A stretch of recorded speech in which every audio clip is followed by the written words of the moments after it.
Ancaman resesi 2023 telah banyak diprediksi sejak tahun sebelumnya. Berbagai tanda bermunculan, salah satunya adalah fenomena PHK yang juga menerpa tanah air.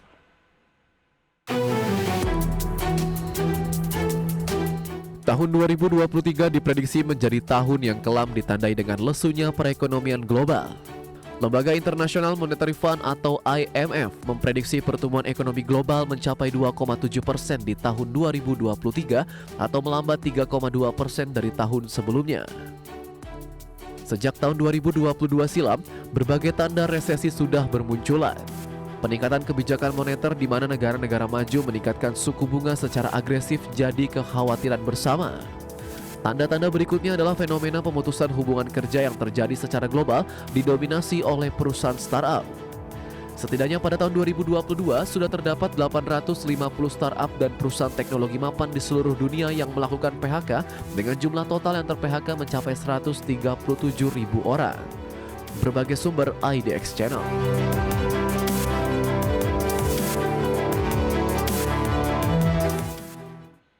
Ya, pemutusan hubungan kerja menjadi fenomena yang marak terjadi belakangan ini. Fenomena PHK yang terjadi secara global ini menerpa hampir di seluruh sektor usaha, seperti halnya telekomunikasi, elektronik, lembaga keuangan, industri otomotif, tekstil, bahkan BUMN juga ikut terimbas. Keputusan PHK terpaksa dilakukan karena perusahaan harus dapat mempertahankan kinerja dan keberlangsungan usaha di tengah kondisi ekonomi global yang melemah.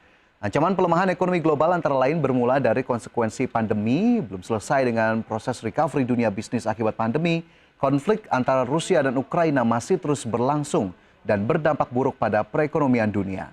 Sebenarnya ekonomi dunia tahun 2022 awalnya diprediksi akan bertumbuh cukup baik dibandingkan tahun 2021 seiring perbaikan situasi pandemi.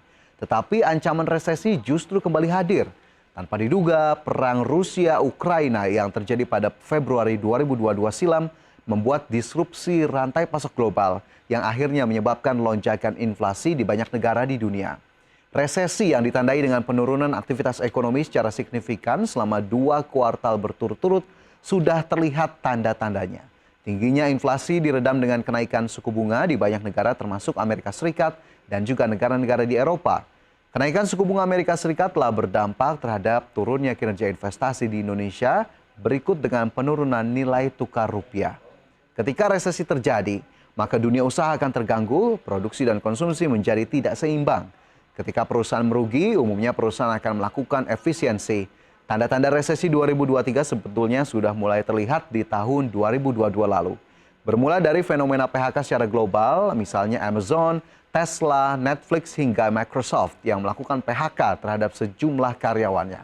Tak terkecuali dengan banyaknya perusahaan di Indonesia yang juga turut melakukan PHK, didominasi dengan usaha startup. Sebut saja Goto yang melakukan PHK terhadap 12% karyawannya atau sebanyak 1.300 orang. Circlo PHK 8% karyawan, kemudian Shopee PHK 3% karyawan, Zenius PHK 25% karyawan dan masih banyak yang lainnya. Banyak di antara perusahaan tersebut mengakui bahwa langkah efisiensi dilakukan untuk mempersiapkan bisnis di tengah ancaman resesi.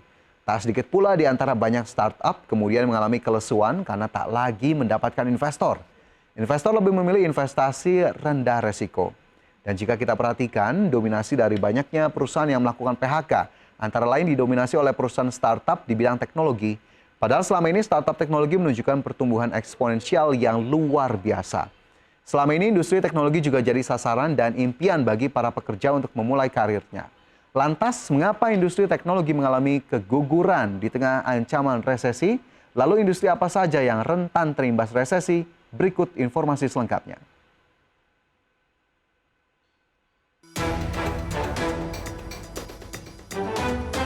Resesi ekonomi global ikut mengancam keberadaan startup. Hal ini dikarenakan valuasi perusahaan rintisan tersebut berpotensi terpangkas. Founding partner AC Venture, Poundu Syahrir menjelaskan bahwa fenomena ini sudah terlihat di Amerika. Banyak perusahaan yang telah listing mengalami penurunan valuasi 30 hingga 80% sepanjang tahun 2022. Beberapa waktu terakhir, Presiden Joko Widodo mengingatkan kepada pelaku usaha startup untuk berhati-hati dalam menjalankan bisnis sebab data menunjukkan 80-90% startup tumbang akibat tidak mampu melihat kebutuhan pasar. Faktor berikutnya yang menyebabkan startup tak mampu lagi bertahan antara lain adalah minimnya modal. Tak hanya terjadi pada startup saja, di Indonesia kasus PHK lainnya datang dari industri padat karya. Penjualan industri padat karya khususnya tekstil dan sepatu telah mengalami penurunan sebanyak 40% sepanjang tahun 2022. Banyaknya negara maju berada dalam kondisi terancam resesi membuat permintaan ekspor menurun. Di sisi lain, pasar tekstil domestik terancam dikuasai barang impor. Berbagai sumber, IDEX Channel.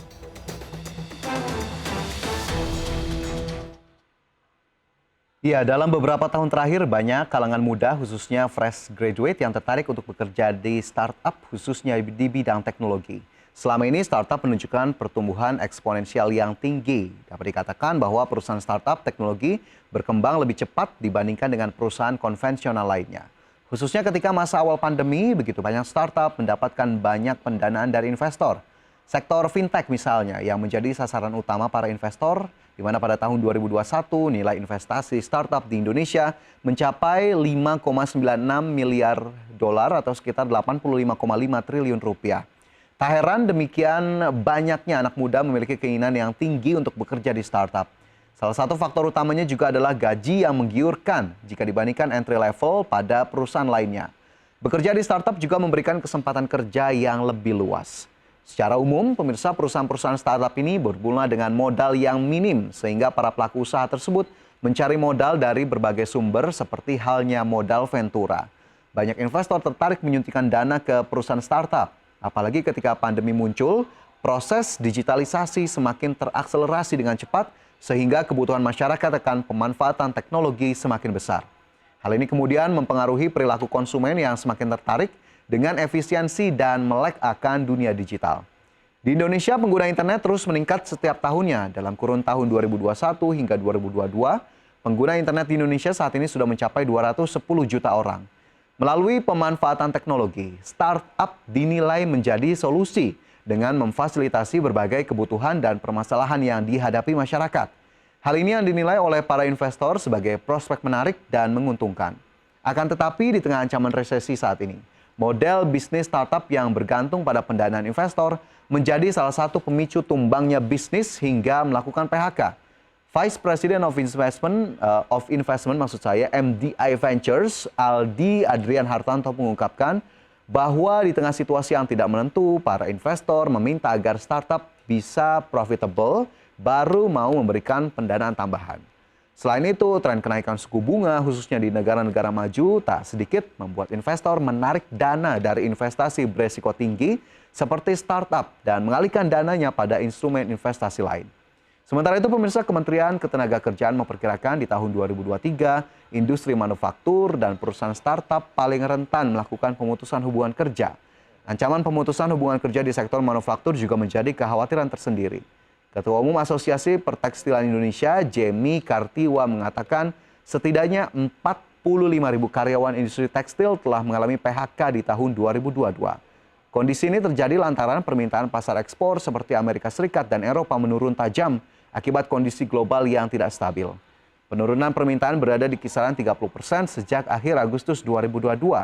Adapun Kamar Dagang dan Industri Indonesia atau Kadin memperkirakan sektor padat karya akan melakukan PHK karena permintaan pasar yang merosot. Sektor lainnya yang terimbas badai PHK antara lain sektor konstruksi, di mana saat ini 60% pengusaha konstruksi menderita imbas persaingan proyek. Survei yang dilakukan oleh Lembaga Ilmu Pengetahuan Indonesia atau LIPI menyampaikan bahwa konstruksi dan bangunan jadi sektor lapangan kerja yang banyak melakukan PHK sekitar 29% dari total pekerja di PHK. Lantas pemirsa, profesi dan sektor apa yang terbilang aman di tengah ancaman resesi? Berikut informasinya. Resesi selalu menjadi musuh bagi kaum pekerja. Kondisi tersebut tentunya menimbulkan kekhawatiran akan adanya ancaman PHK hingga hal keamanan finansial. Berbagai strategi dipersiapkan para kaum pekerja untuk menghadapi tantangan resesi. Di antaranya adalah memperkuat mental dari segala risiko pekerjaan, menambah nilai diri di tempat bekerja, memperkuat koneksi, mempelajari banyak skill baru hingga mencari pekerjaan sampingan.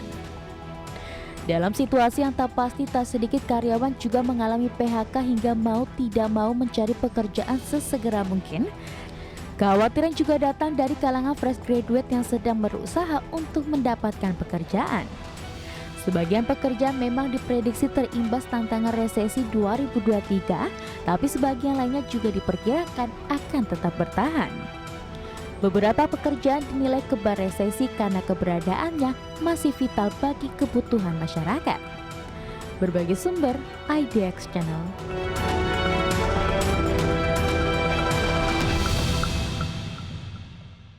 Ya, banyak di antara kita tentunya telah mempersiapkan diri untuk menghadapi tahun 2023 yang diprediksi tak menentu. Sejumlah strategi dilakukan untuk mengamankan diri dari situasi yang tak diinginkan. Di antaranya dengan meminimalisir pengeluaran, mengumpulkan dana darurat, mencari pendapatan sampingan, dan mempertahankan karir di tengah ancaman resesi.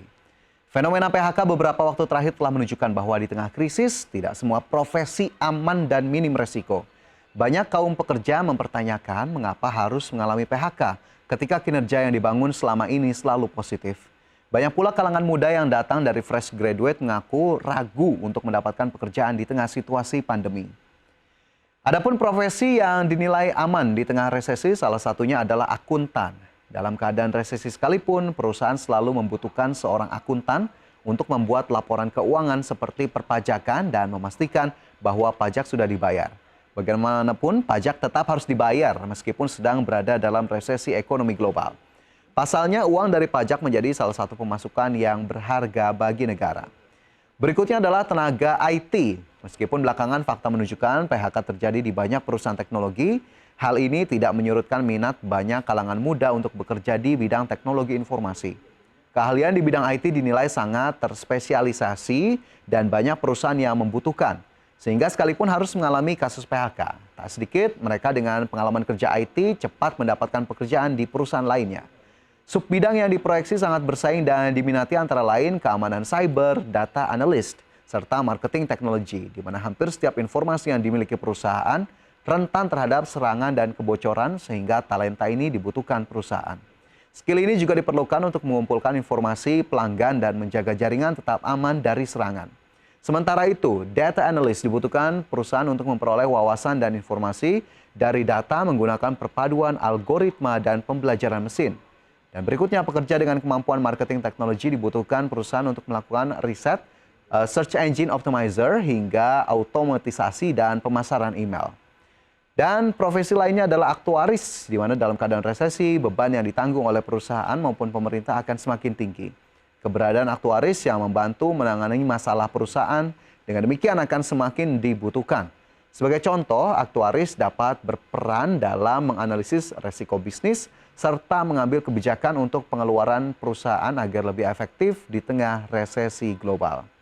Dan selanjutnya profesi yang selalu dibutuhkan adalah guru. Dalam situasi apapun, pendidikan akan selalu dibutuhkan masyarakat, sebab itulah dasar terkuat suatu negara. Tanpa adanya pendidikan, suatu negara akan mengalami kemunduran, serupa halnya dengan tenaga medis, mencakup dokter, perawat, apoteker, dan staf yang berkaitan dengan rumah sakit. Kesehatan menjadi fundamental yang kuat bagi setiap kesejahteraan setiap negara. Banyak orang berpandangan jika idealnya seseorang berkarir sesuai dengan keahlian dan passion diri, akan tetapi seringkali situasi yang tidak pasti membuat seseorang perlu mempertimbangkan banyak faktor lainnya dalam menentukan pekerjaan.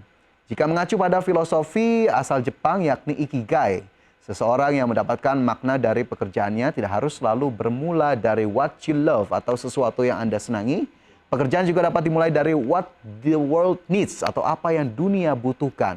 Dapat dimulai dari what you can be paid for atau sesuatu yang memberikan kita penghasilan, hingga what you are good at atau keahlian yang kita miliki. Tentunya pemirsa, berbagai bidang yang sedang Anda geluti saat ini bisa kita tingkatkan dengan upskilling begitu ya, menambah skill-skill baru atau menambah skill-skill yang belum kita miliki saat ini sehingga bisa menjadikan nilai tambah bagi kita dan semoga bisa menjadi tambahan juga untuk amunisi bertahan di tengah ancaman resesi 2023. Dan pemirsa, IDX Precision Closing akan segera kembali usai jeda. Tetaplah bersama kami.